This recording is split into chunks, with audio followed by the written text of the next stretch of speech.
Hi friends, welcome to my channel. இன்னைக்கு இட்லி தோசை சப்பாத்தி கோதுமை தோசைக்கு சூட் ஆகிற மாதிரியான தக்காளி சட்னி செய்கிறது அப்படின்னு பார்க்கலாம்.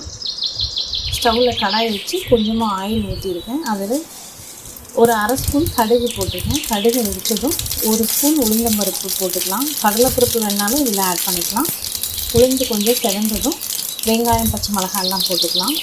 ஒரு பெரிய வெங்காயத்தை பொடுசாக கட் பண்ணி இருக்கிறதும் ஒரு 3 பச்சை மிளகாவையும் கட் பண்ணி ஆட் பண்ணியிருக்கேன்.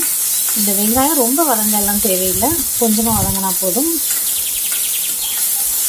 இந்தளவுக்கு வதங்கினா போதும். இது கூட கட் பண்ண தக்காளியை ஆட் பண்ணிக்கலாம். தக்காளி நல்லா பழுத்த தக்காளியாக இருக்கணும். நாட்டு தக்காளியாக எடுத்துக்கோங்க. ஆப்பிள் தக்காளி இதுக்கு சூட் ஆகாது. இது கூட இந்த சட்னிக்கு தேவையான அளவு உப்பு, கொஞ்சமாக நான் சுகர் போடுறேன். வெல்லம் கூட ஆட் பண்ணிக்கலாம். இனிப்பு போட்டால் தான் இந்த சட்னியோட புளிப்பு பேலன்ஸ் ஆகும். அது கூட கொஞ்சமாக தண்ணி ஊற்றினா போதும். இது எல்லாத்தையுமே நல்லா கலந்து விட்டுக்கணும். நல்ல பழுத்த தக்காளியாக இருந்தால் நல்லா டேஸ்ட்டாக இருக்கும். மூடி வச்சு வேக விடணும். இது நல்லாயிருக்கும். இட்லிக்கும் சப்பாத்தி தோசை கோதுமை தோசைக்கெல்லாம் ரொம்ப நல்லா சூட் ஆகும்.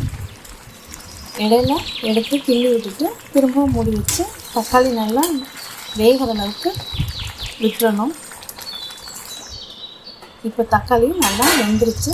இதை அப்படியே மசிச்சு விட்டுக்கலாம். கரண்டி வச்சு மசிச்சுக்கலாம். இப்போ ரெடி ஆயிடுச்சு சட்னி. இதை நீங்களும் செஞ்சு பாருங்கள். தேங்க்ஸ் ஃபார் வாட்சிங். Like and subscribe my channel.